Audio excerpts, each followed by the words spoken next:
Shalom a todos, ¿cómo estáis? Bueno, hoy estamos reunidos aquí nuevamente para tener una conversación, un grato diálogo con mi amigo Yoel Ben Habib. Muchísimas gracias por estar ahí. Un abrazo enorme, enorme a todos los que se están sumando a este nuevo encuentro, a esta, bueno, momento, ¿no? Que tenemos una vez por mes. Shalom, shalom, un saludo. Igualmente, Joel, mientras te esperaba, estaba saludando a la gente de todos los países. ¿Cómo estás, Joel? ¿Cómo estás tú? Bien, excelente. Sabes que no sé qué pasa, que no te puedo ver tampoco hoy. ¿Pero qué es lo que pasa, Joel? Te ¿Cómo cuento un puedes? secreto. A ver, La vez cuéntame. pasada, Sí. la vez pasada pasé todo el encuentro que no te veía. Estaba Así que, invisible. pero ¿cómo es posible? Ahora tampoco me puedes ver. Qué misteria esto, ¿eh? Bueno, qué fuerte, qué fuerte. Bueno, un placer. Aunque no me veas, estoy aquí, escuchas mi voz. Sí. Y no es la inteligencia artificial, todavía es la inteligencia natural. Bueno, un placer verte. A ti se te ve bien, ¿eh? O por lo menos yo te veo. Esperemos que la gente que está con nosotros también te vea. Hoy, a ver, entro directo en tema, te digo por qué. Porque nuestra hora se pasa tan rápido que no es que no quiero, digamos, saludar más, pero pasa demasiado rápido y prefiero ir, digamos, al grano de la propuesta del tema educativo, ¿no? El tema de la educación tan importante para toda nuestra tradición, ¿no? La tradición judía tiene con el tema de la educación muchísimos siglos, ¿no? No sé si quieres abrir, quieres que abra yo el asunto, yo no tengo ningún problema en abrirlo, lo que pasa es que si yo abro, abro de manera muy herética siempre, así que te conviene abrir a ti, me parece. Bueno, primeramente un saludo para todos los amigos que nos están viendo desde Jerusalén, Israel. Eh, ¿Cómo abordamos el tema de la educación? ¿Desde la cábala o de educación en general? Mira, a ver, yo pienso que aquí hay que para mí dividir el tema de educación en varios temas, ¿no? Yo estuve tratando de pensar cómo clasificar el tema de la educación para no cometer el error de irnos por la tangente. A mí me parece que hoy la educación se mezcla con la acumulación de datos. Creo que Claro. hay mucha, este para mí es el primer punto, hay mucha acumulación de información que no sé si llamarlo educación, es el primer punto que me parece interesante. Hay otra vertiente, que es esa acumulación de datos al servicio del desequilibrio del ego, es decir, también sucede de que mucha gente acumula datos, se siente culta, entre comillas, pero que lo que hace es incrementar los desequilibrios del ego.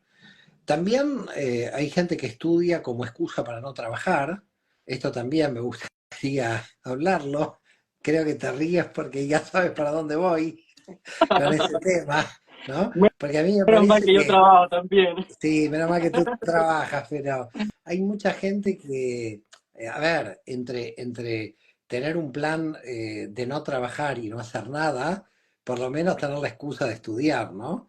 Pero me parece que en el mundo judío, sobre todo en algunos sectores de la ortodoxia, se ha instaurado la idea de que alguien te tiene que financiar para estudiar, y yo no sé si realmente también ese estudio es productivo, aunque yo entiendo que cenar es del cielo, ¿no? Entonces aquí hay como muchas cuestiones que se pueden camuflar como educación.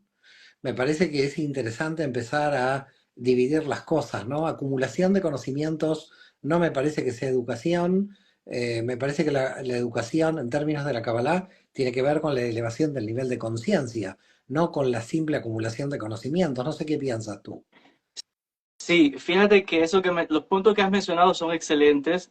Yo antes de este encuentro estuve revisando un libro muy interesante que escribió el sexto Rebbe de Lubavitch, el rabino Yosef Schneerson.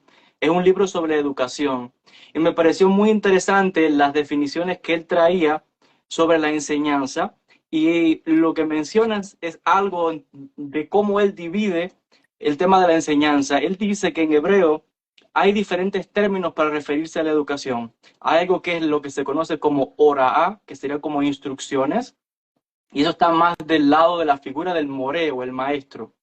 Ese tipo de enseñanza, dice él, de instrucción, es la enseñanza que bien menciona. Es un tipo de enseñanza que tiene que ver más con transmitir simplemente información.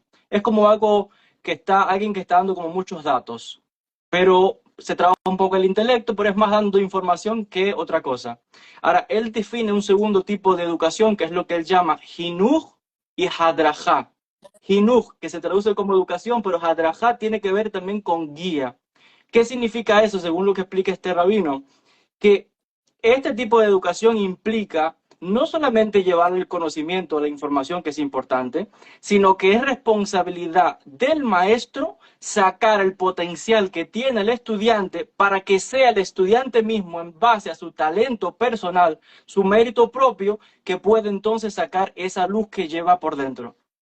Y dice él, la primera manera, esa de Orá o el More, es como más fácil, porque es solo dar datos e información. Pero la segunda es mucho más difícil, dice él, porque lleva no solamente el tema de un mensaje de información o de sacar el potencial del estudiante, sino que el ejemplo del maestro es clave también para que el estudiante pueda abrir y sacar el potencial que lleva. Por eso es que él usa esa palabra, hadraja, que tiene dentro la palabra derech, que significa guía, porque el estudiante no solamente tiene que tener esa relación de conocimiento, sino que el maestro al mismo tiempo es como un modelo para el estudiante, para que luego él pueda sacar un potencial o esa luz o esa habilidad o los dones que cada estudiante pueda tener consigo, que traiga consigo. Bueno, yo estuve también repasando un poco para nuestro encuentro, parece que estuvimos haciendo los deberes los dos, un poco el Pirkei Avot, un texto que hace muchos años que no repasaba, la verdad, con tanto tema de cábala, con tanto cordobero, y realmente prácticamente todo el Pirkei Avot, no sé, quizás el 50-60% de la obra tiene que ver con el estudio, pero el estudio, te vuelvo a reiterar, me parece que con el nivel de conciencia, ¿no? Es decir, no un estudio que te infle y que no realices buenas obras, sino un estudio que te lleve a la acción de las buenas obras. Me parece que ahí, yo creo que en la Cábala hay un equilibrio entre no un estudio abstracto, porque la Cábala tiene tanta potencial de estudio que uno puede caer en la abstracción intelectual a tal punto que luego en la práctica no pueda o se bloquee o no logre proporcionalmente poner en la práctica, ¿no? Entonces me parece que como muchos quizás de los que nos están oyendo, muchos de ellos son estudiantes de Kabbalah, eh, hay como, claro, hay como dos extremos que son, yo digo, a ver, criticables, pero bueno, a veces se critica para, por supuesto, siempre para mejorar, porque hay dos extremos, ¿no?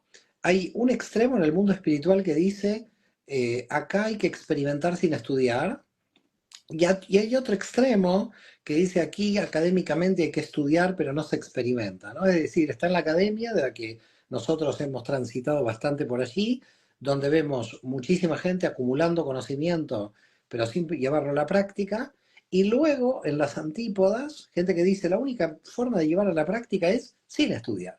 Es decir, hay que canalizar, hay que profetizar, y entonces el estudio globalmente es un bloqueo, claro.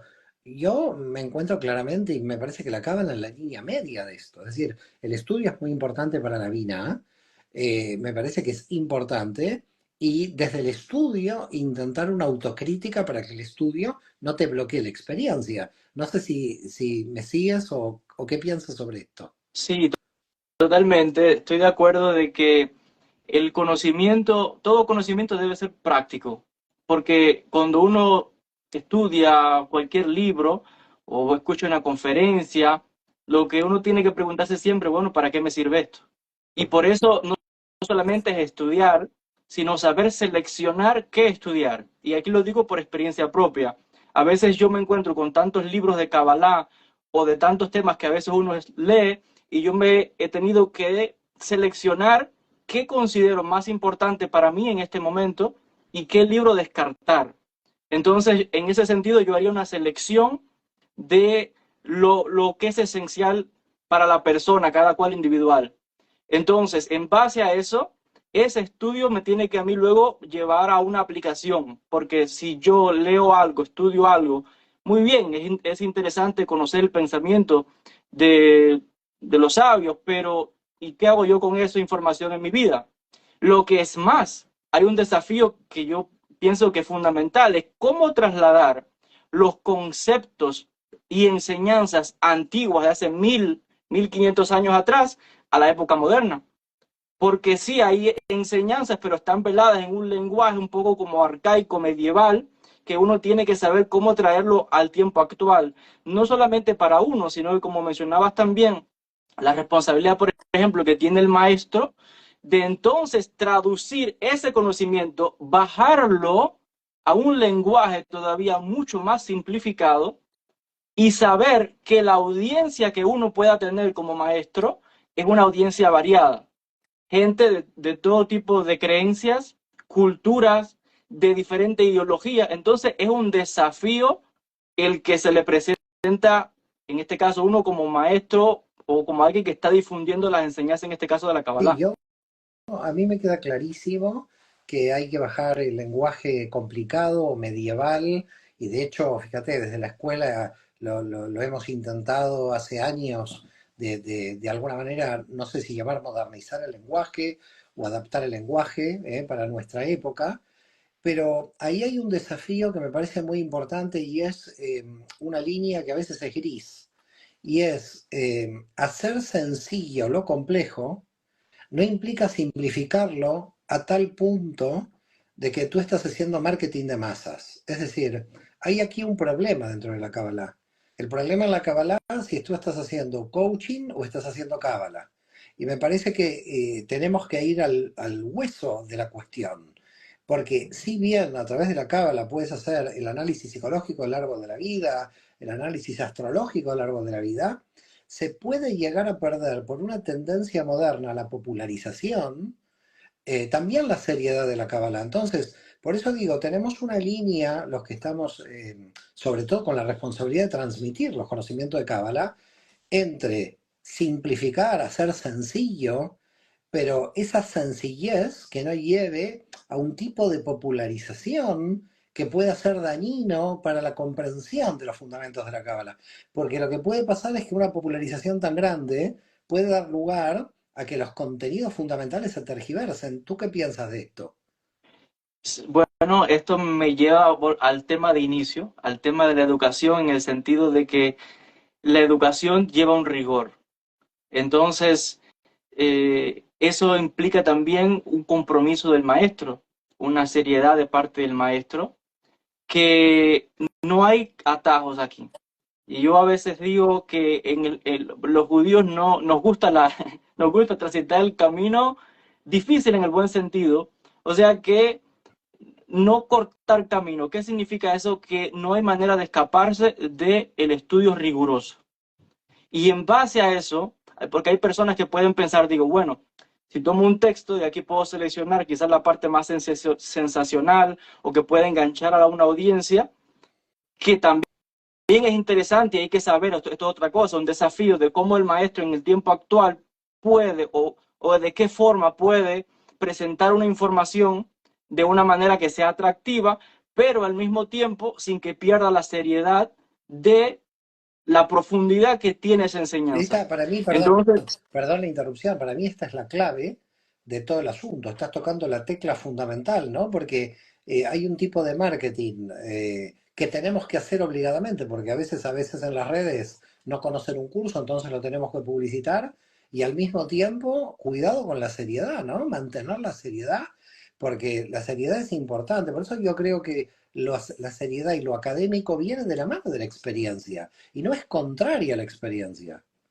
to totalmente. Mira, y Mario, yo en estos días estaba estudiando, bueno, cámara como estudiamos todo el tiempo, pero en el sentido de que entre más uno profundiza en las enseñanzas de la Kabbalah, se da cuenta de que hay veces incluso de la profundidad que tiene el pensamiento cabalístico al punto tal que te das cuenta de que la Cábala no es solamente una mística o como hablamos ahorita de una acumulación de conocimientos, que más bien yo diría que ahí también hay toda una filosofía. Por eso es que a veces cuando uno lee las obras de ciertos autores se da cuenta que llaman así la filosofía de la Cábala. ¿Qué quiero decir yo con esto? que uno de los desafíos que yo me he dado cuenta es que no basta a veces con leer el material de tal o X autor, porque yo personalmente me he dado cuenta que me interesa más no solamente las ideas de ese autor, sino cómo él llegó a esas conclusiones. Y cuando uno se pone a profundizar, se da cuenta de que ese autor tiene detrás un trasfondo de filosofía, de historia, de teología. Y entonces, claro, uno dice, ¿qué desafío tengo yo si me quiero preparar como un maestro serio, profundo?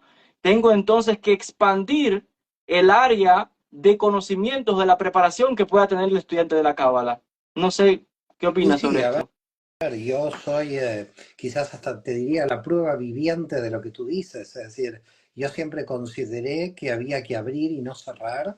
Me parece que también en nuestra tradición judeo-española, la tradición sefaradí en la época medieval, los grandes sabios de la tradición judeo-española siempre abrieron, siempre han sido matemáticos, astrólogos, astrónomos, y me parece que lamentablemente en algún momento de la historia judía, y yo creo que fue en Ashkenaz, donde se condenó por parte de la ortodoxia a no leer los libros de los filósofos griegos, y eso pasó en el mundo de judío de Europa Oriental, pero y que nos afectó a nosotros, porque gran parte de la ortodoxia actual sigue esa línea. Yo creo que hay que volver a los sabios del judaísmo medieval de la Provenza y de Sefarad a entender la cosmovisión de la Kabbalah de forma global. En eso estoy totalmente de acuerdo. Y por eso yo, cuando tú fuiste a la tumba de Spinoza, que me parece que fue un acto heroico, tuyo a nivel intelectual, diste cuenta de que había que estar abierto a la cultura. Es decir, el acto de tú ir a la tumba de Spinoza quedará en el anal de la historia de tu biografía, que sepas esto. ¿Por qué? Porque lo que estás demostrando ahí es que has de alguna manera has rendido homenaje a lo mejor de la tradición abierta del espíritu de Sefarad, es decir, de la Provenza del sur de Francia. Todos estos rabinos y sabios estaban totalmente relacionados con el sufismo, con la mística cristiana, estaban unidos al conocimiento general, a la astrología, a la astronomía. Luego vino la ortodoxia de Ashkenazí de Europa Oriental y nos cerró al conocimiento global. Entendió que la espiritualidad estaba cerrado en los textos exclusivamente dentro del mundo judío y abandonó la idea de la Torah como infinita, que es una idea que tenemos en la Cábala. Yo creo que hay que volver a la tradición judeo-española, porque esa es la tradición judeo-española de Moisés de León, de Isaac el Ciego, de Nachmanides, de todos aquellos grandes, Cordovero, de aquellos grandes que estaban abiertos al conocimiento general. Y la Cábala es el conocimiento general, tomando en cuenta de que la Torah tiene 600.000 posibles interpretaciones. Me parece que luego, con el hasidismo y en Europa Oriental, el judaísmo se cerró, la cábala se cerró, se vio a la modernidad como una amenaza, cuando la modernidad nunca fue ninguna amenaza, porque la cábala lo contiene todo, dado que la Torah es infinita. Sí, fíjate que yo me he trazado como concepción de modelo, ¿no? Como a seguir un poco, ¿no? Es ese ejemplo, el modelo de los sabios de la época medieval, de la época de Al-Ándalus, donde tienes al mismo Maimónides, que era un filósofo también, médico, sabía de astronomía. Tienes al mismo Crescas, que era también filósofo. Tienes una figura, porque mencionaste la prohibición de filosofía, y saltamos nuevamente a Benadret, que, ojo, y esta es la importancia otra vez de tener las cosas en un contexto. Benadret prohibió en un momento el estudio de la filosofía hasta cierta edad, pero llegó luego un grupo de sabios y dijo, no más filosofía. Ahí está el error. Entonces, ¿qué quiero resaltar con esto?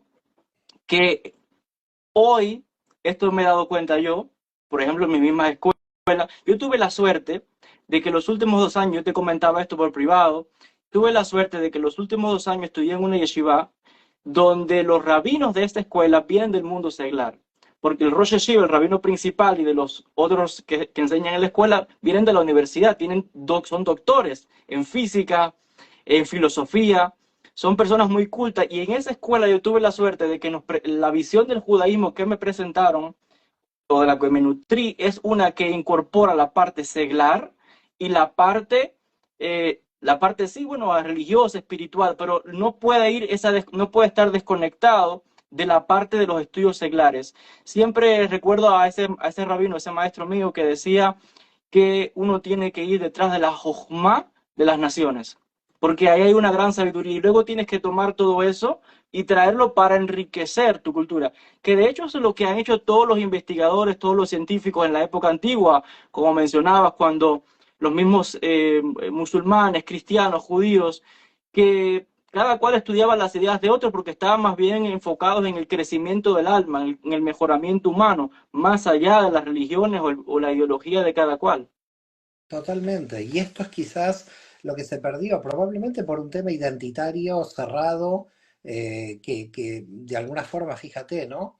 Una educación que podríamos llamarla endogámica y que como endogámica no es realmente educativa, porque justamente si algo tenemos dentro de la Kabbalah es la unión con los otros, con aquellos que son diferentes, que no pertenecen a nuestro grupo, porque la Kabbalah es un mensaje universal. Entonces, claro, esto también, ¿no? ¿Educación o adoctrinamiento? Aquí también hay un tema, ¿no? Es decir, ¿me educo para reforzar mi identidad y adoctrinarme? Es decir, me educo como lo que hizo la Iglesia en América, que evangelizó a punta de espada porque había que adoctrinar, o educo en serio, porque el adoctrinamiento no es educar, ¿no?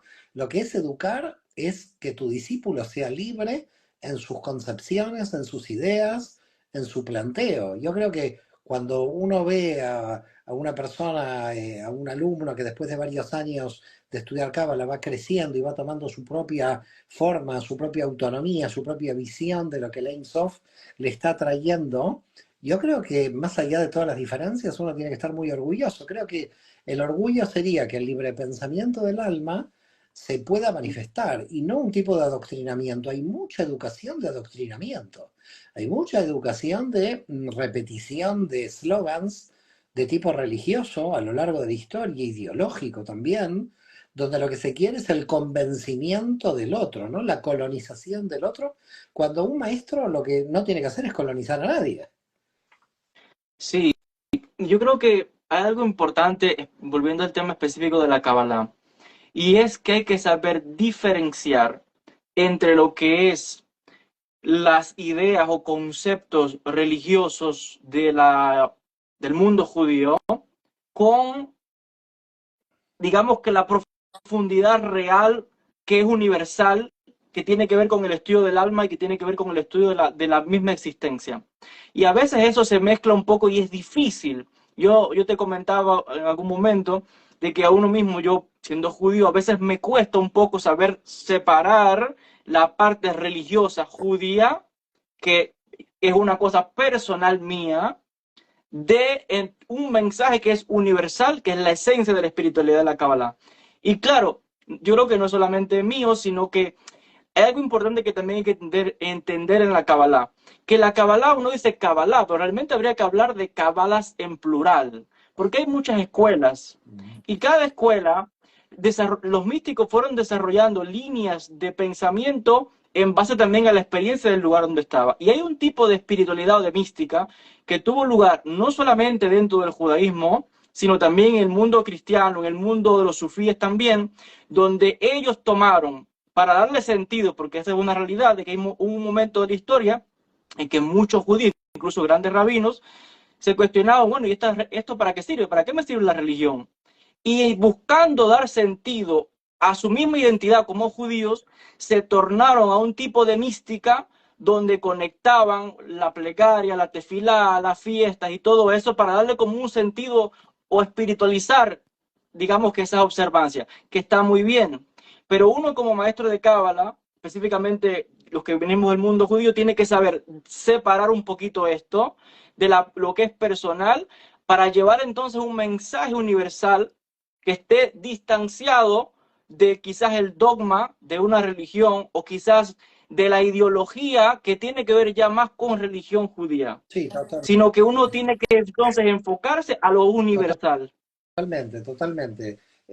Yo un poco me sonreía mientras tú hablabas, porque me parece que es como la dificultad de una persona cuando es un poco más joven, ¿eh? Hay una diferencia de edad entre tú y yo, y cuando uno es más joven tiende un poco, no a los extremos, sino cómo mantengo mi identidad en un área como es la Kabbalah, que es completamente universal. Yo pienso que uno en su vida privada puede mantener su identidad tan tranquilamente. Pienso que la problemática viene cuando los alumnos plantean un tipo, digamos, de adhesión religiosa y no espiritual. Es decir, vamos a poner un ejemplo. Yo tengo muchos alumnos que estudian Kabbalah y aumentan su nivel de conciencia, pero hay una ínfima minoría, no sé qué porcentaje, donde dicen, yo puedo celebrar Shabbat. La persona no viene del judaísmo. Y dice, yo puedo celebrar Shabbat. Usted celebre lo que su alma decida celebrar. Es decir, yo no le voy a decir lo que tiene que celebrar o no. Usted puede celebrar el domingo, puede celebrar el Shabbat, puede, porque su alma es libre. Entonces, es verdad que también hay un porcentaje de almas que son ritualistas, independientemente de la identidad en que se encuentran, porque se encuentran en todos los ámbitos religiosos, ¿no? Y yo, estas almas ritualistas, que yo no lo soy, porque yo con el ritual no me atrae, esa es la realidad de mi alma, me atrae en lo privado, en momentos clave de mi vida, pero no como algo mecánico, donde pierdo el nivel de conciencia en lo mecánico, ¿no? Pero respeto. Pero hay muchísimos alumnos que de repente necesitan el ritual. Y fíjate qué curioso que tenemos dentro de la Kabbalah un ritual muy potente que en términos del mundo judío estaba totalmente olvidado y que ha resurgido a partir de los alumnos no judíos de la Cábala, que es la cuenta del Omer. Es decir, la cuenta del Omer, yo de pequeño no sabía que existía. Mi padre sabía que alguien en la sinagoga cambiaba el día.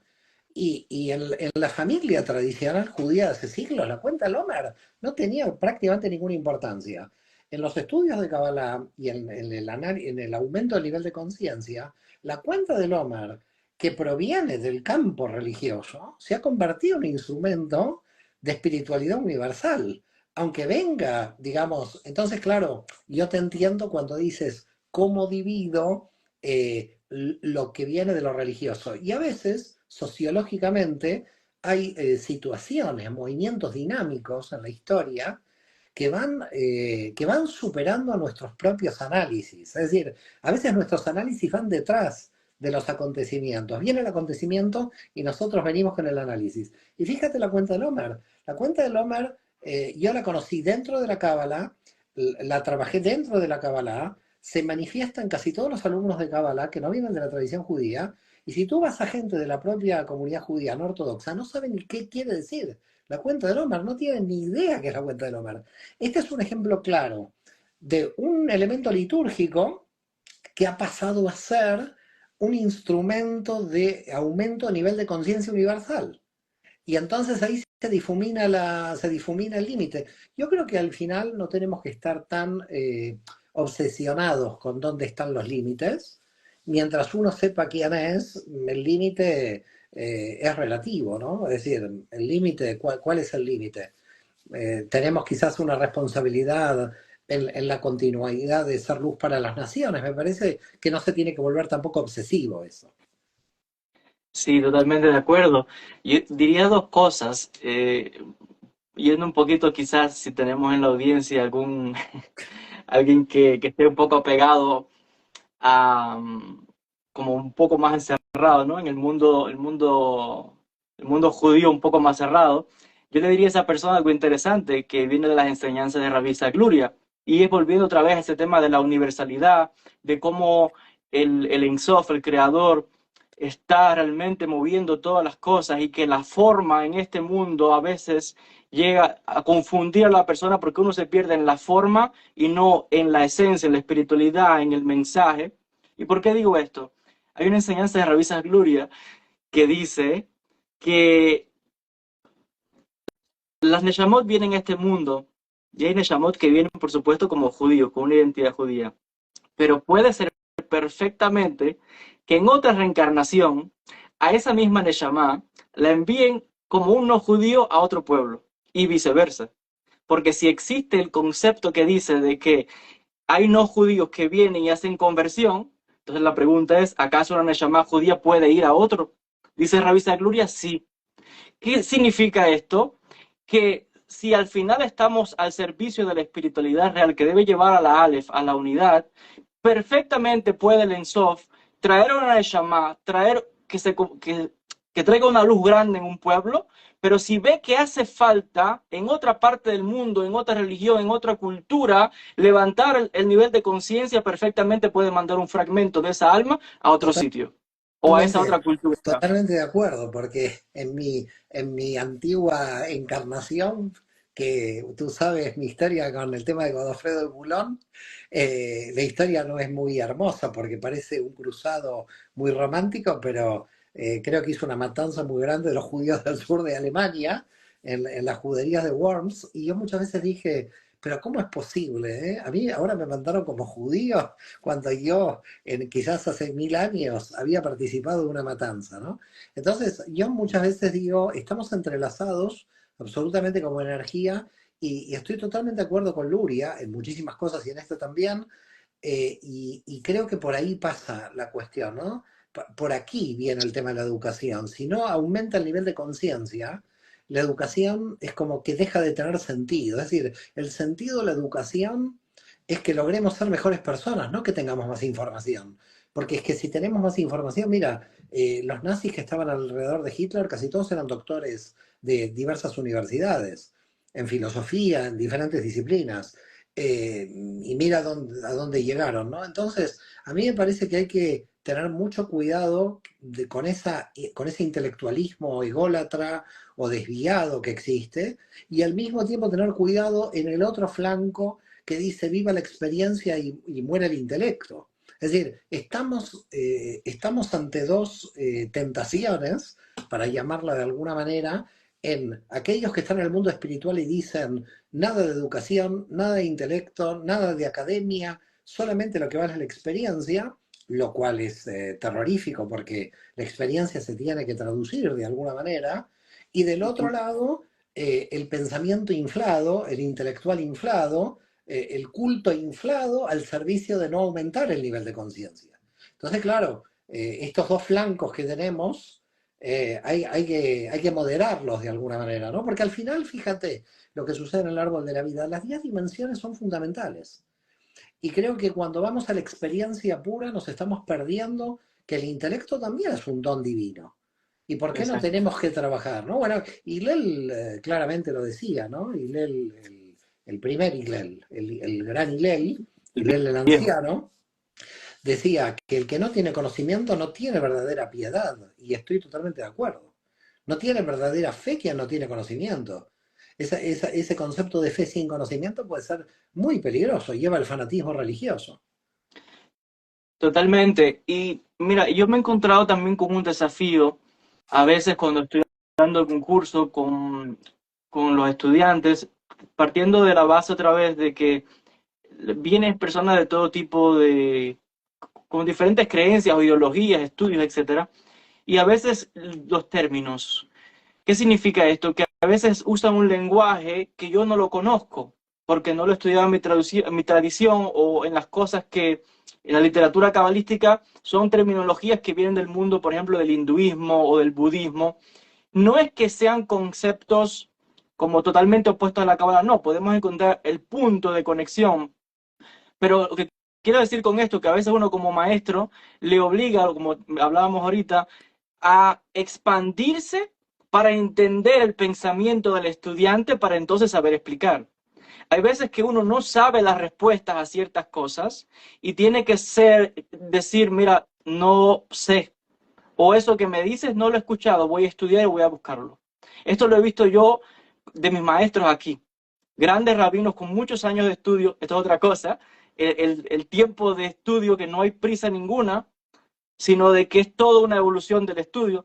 Pero volviendo otra vez al tema de los conceptos, a veces se hace difícil. Y no solamente eso, también cómo llevar una información que está en el hebreo, que está en el arameo, que viene de la experiencia de místicos de otra parte del mundo, por ejemplo, de aquí en Israel, en Safed, ¿cómo yo puedo trasladar eso a otro idioma y a otra cultura? A veces es un desafío grande y por falta de lenguaje ese problema o una deficiencia en OD, a veces uno tiene que tomar prestado terminologías de otras tradiciones. Entonces, yo no estoy en contra de eso. Yo creo que si se puede incorporar el concepto, siempre que se pueda entender cuál es la idea, cuál es la cabana de la que la cábala quiere transmitir, es excelente, pero siempre también clarificándole al estudiante que hay cierto entendimiento que puede tener la cábala como espiritualidad, que otro sistema espiritual, refiriéndose a una misma experiencia, tenga un entendimiento diferente y que las cosas no se pueden mezclar. Unificamos todo lo que podamos, pero también yo entiendo de que las energías pueden ser diferentes y lo que aplica a un alma no aplica a otra. Lo que al hinduismo pueda llevar a una persona que vibre con esa energía es excelente, ese es el camino de esa alma, pero no puedo mezclar todo tipo de conceptos en aras de crear una unificación como desmedida, sin respetar también la espiritualidad intrínseca de la Kabbalah, porque espiritualidad o unidad no es que todo sea uniforme, sino que en la multiplicidad se pueda apreciar la vibración de las diferentes energías. No sé qué opinas No, sobre no, esto. totalmente de acuerdo. Yo creo que ahí se ha llegado a un radicalismo con la idea de lo universal, en que las diferencias culturales, sobre todo conceptuales a la hora de la percepción del alumno, pueden hacer que el alumno se confunda, justamente porque viene de otra tradición. Yo me doy cuenta, por ejemplo, en mis alumnos, cuando hay una pregunta que digo, no tiene todavía un conocimiento de Cábala, esta persona viene de otra tradición, porque su pregunta, en el contexto en que hace la pregunta, es una pregunta completamente fuera, digamos, y entonces me es muy difícil, y de hecho, quizás todo el trabajo probablemente que tenemos aquellos que estamos hoy como maestros de Cábala y los próximos futuros maestros de Cábala, va a ser realmente cómo especializarse en cada concepto que estamos aplicando y cuánta cantidad de glosa tiene que haber para que ese concepto llegue al punto al que quiero que llegue. Es decir, que se entienda ese concepto, porque en hebreo, en griego, en latín, en alemán no es el mismo concepto, es un concepto que cambia. Me parece que es interesante porque a veces lo que sucede es que en las traducciones lineales o en la falta de comprensión no intencional de muchos alumnos, porque a veces es el propio maestro el que presupone un concepto y que no hay que presuponer nada. Yo creo que hay que estar trabajando permanentemente como diciendo, bueno, este concepto que proviene del hebreo, a mí me gusta mucho la gramática del hebreo, ir a la raíz de la terminología para que se pueda entender de dónde viene, ¿no? Un concepto como teshuvá, que muchas veces se habla como conversión o arrepentimiento, ¿no? Pero que en realidad cuando lo analizas como retorno, ya te plantea toda una, quizás una dificultad para los primeros alumnos.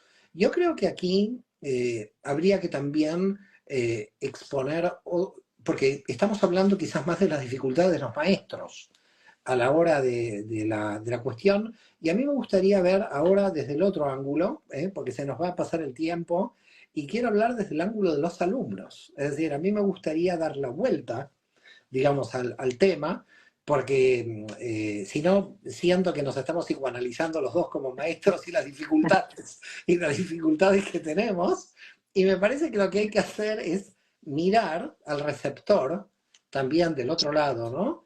El que está recibiendo miles de años y siglos de tradición del otro lado. Primero, yo particularmente te digo algo, admiro el esfuerzo de personas que vienen de diferentes culturas para poder comprender esta cosmovisión. Esto para mí es admirable. Es decir, es admirable porque cuando uno nace dentro de una familia judía, en cierto modo tiene una ventaja de que o conoce el hebreo o que ciertas cuestiones culturales, ¿no? Están como dadas, de hecho. Pero hay almas con un sentimiento tan grande que entran en la Kabbalah, con un sentimiento tan grande que yo muchas veces digo, Dios mío, este sentimiento, lo querría emular este sentimiento. Porque a veces tú no sabes si es además de tu sentimiento, tu núcleo de identidad de la cual tú provienes. Pero personas que hacen grandes esfuerzos de comprensión, de entrar, digamos, en esta cosmovisión. Claro, indudablemente este esfuerzo conlleva a un gran placer, porque encuentran primero se encuentra una libertad de tipo espiritual que las religiones hoy no te lo permiten. Esa es la verdad del asunto, ¿no? Es decir, las religiones te han adoctrinado tantos siglos que cuando entras hablar de Dios en libertad, o alguien que estudia Cábala que te dice no creo en Dios y tú tan tranquilo sigues dando la clase, ¿no? Porque no vienes como diciendo, no, usted, si no cree en Buda, en Cristo, en Dios o en Moisés, se tiene que ir de aquí. Me parece como que hay un marco de libertad tan grande en la Kabbalah, y nosotros hemos tenido muchos alumnos que vienen del ateísmo más puro y han sido recibidos como almas muy grandiosas. ¿Eh? Yo he visto almas muy grandiosas del ateísmo, del agnosticismo, que con toda nuestra felicidad, entonces, qué valientes, muchas veces digo, estos alumnos que llegan y que se sienten, ¿no? Que se sienten con el placer de ser ellos mismos, de poder decir, de no ser juzgados. Me parece que en la Kabbalah hay un punto clave en que no existe el juicio, existe la compasión, ¿no? La misericordia, en que venga el alma con todo lo que tiene, no es condenada al infierno por nadie aquí. Sí, totalmente de acuerdo. Y fíjate que ahora me pongo yo en la función de, o hablo desde mi experiencia como estudiante que soy actual, y yo digo que ese es un concepto que tenemos en el judaísmo de que uno siempre es un estudiante, siempre uno tiene mucho que aprender. Eh, yo recuerdo cuando me adentré al mundo de los libros de Cábala, y yo recuerdo que era muy difícil entender aquello. Yo decía, nunca entenderé estos conceptos, pero nunca me di por vencido. Siempre seguí leyendo, y seguía leyendo, y leyendo, y eventualmente pude llegar a a entendimiento de conceptos que todavía estoy bien que lejos de, bueno, de decir que uno domina realmente conceptos de Kabbalah. Pero ¿qué quiero yo decirle con esto? Que las personas que están iniciados en la Kabbalah, que vienen de otra tradición, o incluso del mundo judío igual, porque el mundo judío como tal es ignorante de temas de Kabbalah. Dentro de la ortodoxia afuera, la gente común es ignorante. El judío de a pie no sabe estas cosas. Entonces, ¿qué quiero decir? Que la persona no se desanime. Si su alma siente que está atraída a esta espiritualidad, no se desespere. Poquito a poquito la persona hará lo que pueda. Tiene que el maestro ser misericordioso con el estudiante y la persona ser misericordiosa consigo misma, de entender que no hay prisa ninguna. Yo recuerdo hace poco, conversando con una señora, una señora mayor ya, y ella me dice, yo no sé cómo a mí me gusta tanto esto, me emociono, me salen lágrimas, y voy ahí poquito, mi familia, la gente cree como que estoy loca, me decía ella. Y luego, y eso me hace pensar a mí, wow, hay tantas almas que a veces este camino es un camino en solitario, y es muy duro que cuando hay ese despertar de esa Neshama en un rincón del mundo, y despierta una espiritualidad que hasta ese momento era algo que no sabía y que le cambia toda la vida. Yo creo que esa parte del estudiante, que a veces es un desafío para él, para su familia, su cultura, a veces tiene que volcar religiones en las que se criaron por tiempo para poder rehacer su pensamiento. Y yo creo que eso lleva a ese sentimiento del cual tú me hablabas, porque al final se le muestra, se le siente una ternura del corazón y un aprecio tan grande. Gente que da gracias que esta espiritualidad llegó a sus vidas, que realmente impacta a uno. Totalmente, totalmente de acuerdo en lo que tú dices. Yo creo que el siglo XXI va a ser muy parecido al siglo I. Espero que no termine igual, porque el siglo I terminó con una estructura institucional que fue luego la Iglesia Católica, y creo que el siglo XXI es un siglo que tiene otro tipo de martirio, muy parecido a cuando nació el cristianismo del mundo judío, con el tema del reino de Dios, ¿no? Y ese movimiento de tanta, yo diría, apertura, y que le dio a los gentiles en su momento el sentido de la vida y el sentido de la historia. Yo creo que aquí estamos visualizando una nueva época muy fuerte. La cábala de alguna manera arrasa más allá de nosotros, es decir, nosotros somos como instrumentos que vemos que todos los días la gente se viene acercando de una manera cada vez más potente, más fuerte, porque yo creo que en el fondo, ¿sabes lo que pasa, Joel? Me parece que la gente se cansó de sufrir tontamente. Es decir, ya hemos sufrido como humanidad tantos siglos, por políticos corruptos, por gobiernos atontados, por gente que cree tener potencia por tener cuatro misiles locos y lo único que demuestra es la impotencia interior, porque cuando tú te das cuenta de todos los ejércitos armados que tenemos en el mundo, es simplemente porque no tenemos la potencia interior de la luz. Yo creo que hoy irrumpe la potencia interior de la luz frente a un vacío existencial muy grande, y creo que los sabios de Israel durante los últimos 2200 años acumularon el saber vivir, el comprender por qué se vive. Y a mí me parece que ahí está la clave de todo el asunto. Yo creo que dejando todo de lado, dejando todas las especulaciones intelectuales que uno puede hacer, dejando todas las experiencias, dejando de todo de lado y quedándose solamente con el Ein Sof, en cierto modo, si uno llega radicalmente a esa experiencia de Bitul, acá lo que se juega es la vida o la muerte, es decir, si la vida tiene sentido o no tiene sentido. Y creo que la educación, a mi modo de ver, es esto, es reafirmar el sentido de la vida, es reafirmar que la vida tiene sentido y que lo demás es la muerte, que todo lo demás en el mundo superficial son instrumentos. Entonces me parece que la educación tiene que ir por ahí, es decir, que no veo otra educación, a no ser que sea acumulación de información que también es necesaria para que la gente pueda trabajar, sostenerse económicamente, hacer puentes. No voy contra la materia ni contra la utilidad del conocimiento práctico, cuidado. Pero ¿qué más práctico de que la gente sepa para qué vive? Es decir, a mí me parece que lo que trae la Kabbalah es algo para mí muy simple. Es decir, aprendamos a vivir y comprendamos por qué vivimos, porque todo lo demás es secundario frente al hecho principal, frente al asunto principal, porque este es el asunto principal. Una persona va a existir de manera infeliz en esta realidad si no sabe ni cómo vivir ni para qué vive. Y creo que aquí está el punto clave que viene a traer la Kabbalah. Es decir, enseñar cómo funciona el cosmos, cómo funciona el alma, para aprender a vivir y para que la gente pueda vivir realmente, ¿no? Me parece que es entre la vida y la muerte. Pero bueno, es lo que dice al final de la Torá. Te puse ante ti la vida y la muerte, la bendición y la maldición. Elige la vida para que vivas. Y creo que es ese versículo el que estamos cumpliendo con la difusión de la Cábala. Totalmente. Y de ahí la base, o volviendo a lo que hablábamos, de la educación seria, de la cábala con seriedad, con profundidad, de estar, sí, enfocado en las cuestiones que son de importancia para la persona.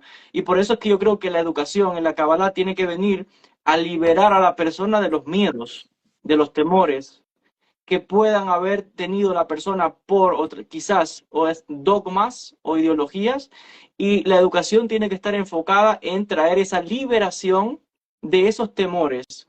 Y por eso decía, cuando hay un conocimiento, cuando hay una preparación, cuando hay la parte humana del estudiante, el maestro, entonces uno puede realmente penetrar a los temas que realmente son importantes. Entonces uno llega a hacerle ver al estudiante de que sí, con esta sabiduría, tomando aquello con lo que mi alma se identifica, porque esto es otra cosa importante, no porque esté una enseñanza o un conocimiento dentro de lo que llamamos Kabbalah, significa que todo el mundo tenga que aprender todo. No, cada Neshama vibrará con la enseñanza del sabio o el pensamiento cabalístico que le corresponda al fragmento de su alma. No significa que todo el mundo tenga que dominar todos los temas, porque es variado. Temas que tienen que ver con Kabbalah Maasit, temas paranormales, con todas las Neshamot necesitan eso. Entonces, el estudiante y el maestro debe hacer ver que tiene que liberar a la persona de esos temores y que tenga el estudiante el libre albedrío de poder él mismo estudiar o resonar con aquello que lo hace sentir bien. Mientras la persona se sienta bien con esa enseñanza y sienta que está progresando espiritualmente sin estar atada a temores o aún incluso, hablábamos ahorita, a la ideología del maestro, esa persona eventualmente estará encontrando una liberación, no solamente en el pensamiento, sino de su alma. Absolutamente de acuerdo. Lo que pasa es que yo creo que hay muchos siglos en donde el poder se ha sostenido sobre el miedo. Aquí está la cuestión. Por eso yo creo que la Cábala, además de mística, es mesiánica, en el sentido de que cuando propone el Tikkun Olam, tenemos ahí un pequeño problema, porque en ese punto entramos casi en política, en el sentido de que el Tikkun Olam, la redención del mundo, implica una visión de la realidad, de decir, bueno, si yo logro ser honesto conmigo en la máxima de mis posibilidades, también lo que yo quiero es que la sociedad sea honesta también en su máximo de posibilidades. Y cuando tú ves las ideologías donde no hay honestidad, porque hay partidos que ven partida la realidad, y esto es un caso muy curioso de nuestra realidad, ¿no? Es decir, nunca el que está enfrente del partido contrario tiene razón. Es decir, son todos falsos. Es decir, la ideología vino a reemplazar la teología medieval. Si en la teología medieval la gente se quemaba por creencias religiosas, ahora se crean por ideas aparentemente seculares. Pero las ideologías de izquierda y de derecha que vienen del siglo XIX ahora han hecho también mucho daño en cuanto a el libre pensamiento del alma. Todos han contribuido a crear un sistema de miedo al autónomo. Y mira, yo creo que el camino del alma y el tema del místico como camino del alma es altamente peligroso para todas las estructuras, porque es el Sí. libre pensamiento en su máxima expresión, es decir, no un libre pensamiento en un sistema político, sino estamos a un grado más arriba. Es el alma que decide ser lo que es a pesar de todo. Es decir, ser honesta con la naturaleza de su camino. Esto es muy grande, Joel. Es muy grande decir, yo quiero ser. Esto lo hizo Abraham primero. Abraham dijo, no me importa nada, yo me voy de Ur Caldea, yo voy a hacer lo que mi Neshama quiere. Para mí es un ejemplo clarísimo Lo querían de que todos tenemos que... matar, ¿eh? ¿Cómo? Que lo querían matar. Y claro, porque siempre, claro, siempre te quieren matar si piensas diferente, si sigues la voz de tu alma, siempre te quieren matar. Pero yo creo que va a Sí, llegar un momento en la historia humana de que tanta cantidad de almas llegaremos a ser las que de manera autónoma estaremos recorriendo nuestro propio camino, que va a ser imposible frenar lo que por la naturaleza se va a dar. Es decir, bueno, Hegel decía, ¿no? Las fuerzas naturales de la historia. Nosotros decimos la matriz de la Insof.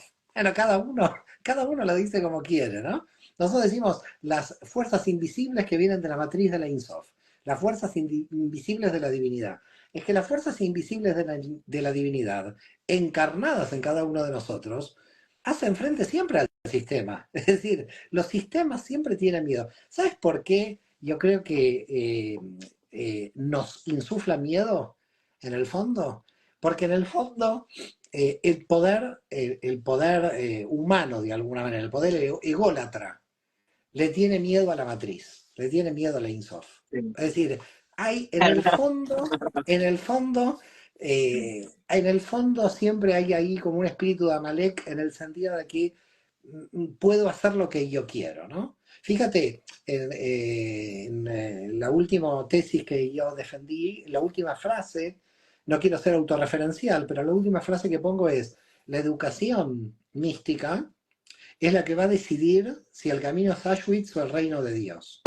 Y creo que en esto estamos, es decir, o el camino es la destrucción por un poder que se desvincula de la matriz, o el camino es el Tikkun Olam. Es decir, no tenemos muchos caminos, y el camino del Tikkun Olam es el camino de la redención de cada alma.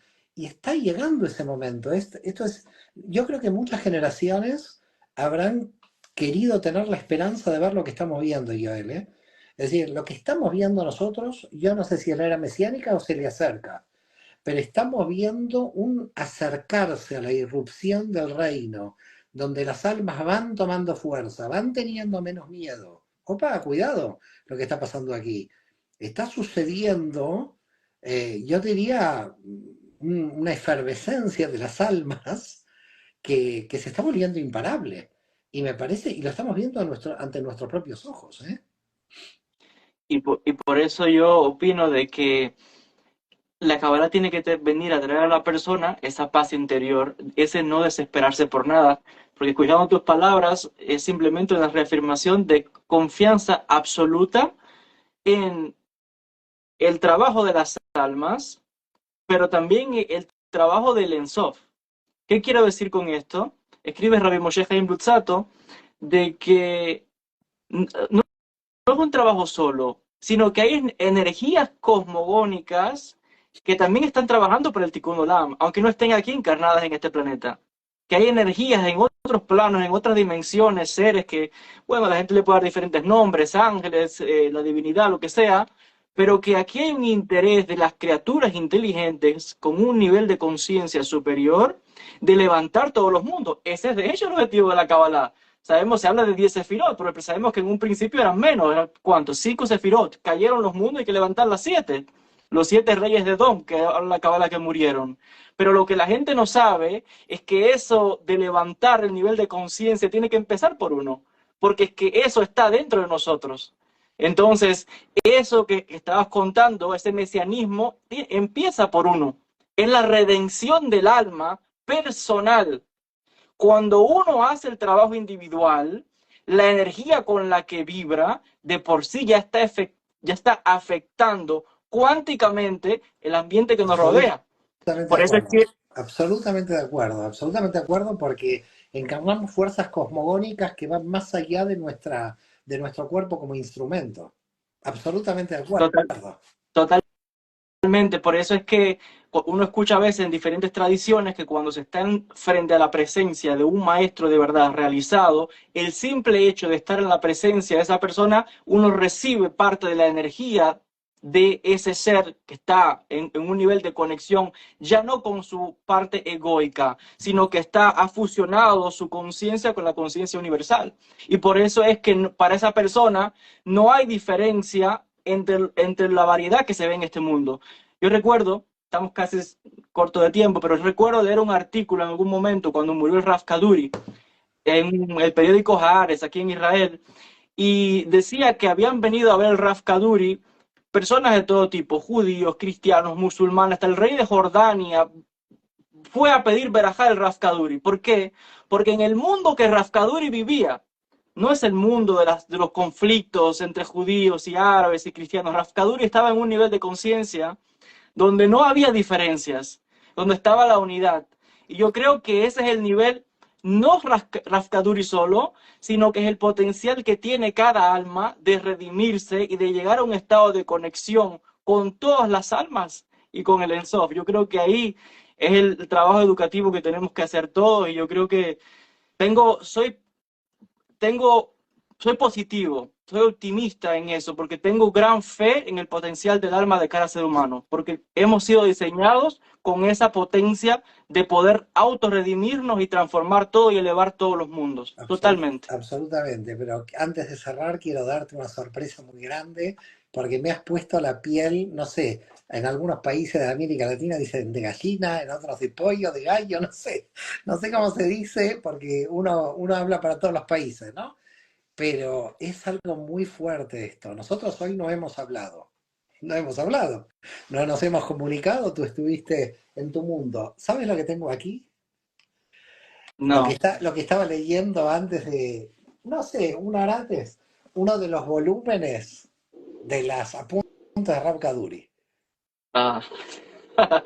Estaba leyendo una de las, tenía para elegir hoy alguna de las obras, y dije, tengo que empezar a leer los apuntes de Rav Kaduri. Y hoy abrí, por primera vez, después de mucho tiempo, los apuntes de Rav Kaduri, y dije, qué misterio, ¿por qué lo estoy abriendo? Y ahora lo está citando de Rav Kaduri, al quien tuve yo el privilegio de conocer cuando fue a Buenos Aires en 1992, y ahí vi personalmente cómo personas de las iglesias protestantes, de la iglesia católica, todos se hincaban a él, se arrodillaban ante él como una luz, ¿no? Porque cuando hay luz, no hay diferencias ni políticas, ni nacionales, ni religiosas. Y creo que a eso vamos. Una sincronía muy fuerte, que Dushat Yitzhak, Sí. los escritos sagrados de Kaduri, que algún día serán revelados, si Dios quiere. Un placer enorme, siempre nos falta tiempo para seguir hablando del tema educativo, hubiéramos tenido más tiempo, quizás en el encuentro de diciembre podemos seguir con esto porque lo hemos dejado un poco en el tintero, como siempre. Yoel, un placer enorme estar contigo, hablar contigo. Nada, un abrazo grande para ti, Mario. Y bueno, a ver si te puedo ver en la próxima, porque todavía estás desaparecido, no te veo en la pantalla. Un Bueno, abrazo mira, grande y para igualmente, toda la audiencia. un abrazo muy fuerte, cuídate, Yoel, shalom, shalom a todos. Shalom.